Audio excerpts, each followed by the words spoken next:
मिथिला के राजा जनक और रानी सुनैना के राज्य में एक दिन एक अद्भुत घटना घटी। राजा जनक, जो सत्य और धर्म के मार्ग पर चलते थे, लंबे समय से संतान की प्राप्ति के लिए यज्ञ कर रहे थे। एक दिन जब राजा जनक खेतों में हल चला रहे थे, तो अचानक धरती फटी और एक सोने की डिबिया दिखाई दी। जब राजा ने उसे खोला, तो उसमें एक सुंदर बालिका मिली। यह बालिका धरती से उत्पन्न हुई थी और उसकी दिव्य उपस्थिति से ही स्पष्ट था कि वह कोई साधारण बालिका नहीं थी।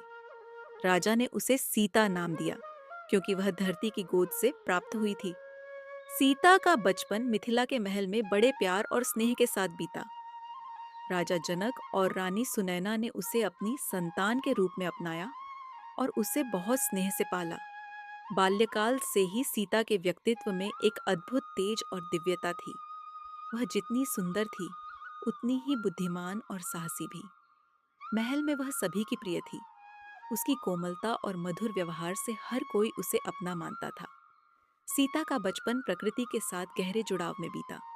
मिथिला के हरे भरे खेतों और उद्यानों में वह अक्सर खेलती और पेड़ों के नीचे बैठकर पक्षियों की चहचहाहट सुनती।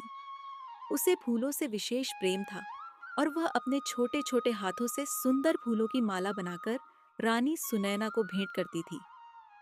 महल के बगीचे में खेलते हुए सीता के चेहरे पर हमेशा एक अलौकिक मुस्कान रहती, मानो प्रकृति स्वयं उसे प्यार से निहार रही हो।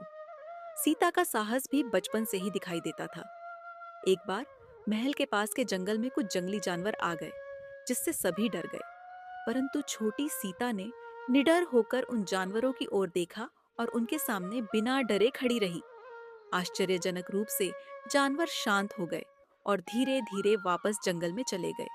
यह देखकर सभी ने माना कि सीता के भीतर एक दिव्य शक्ति है, जो उसे हर परिस्थिति में निडर और शांत बनाए रखती है। राजा जनक और रानी सुनैना ने सीता को केवल राजकुमारी के रूप में नहीं, बल्कि एक साधारण और धरती से जुड़ी हुई बालिका के रूप में बड़ा किया। सीता को विद्या में भी विशेष रुचि थी।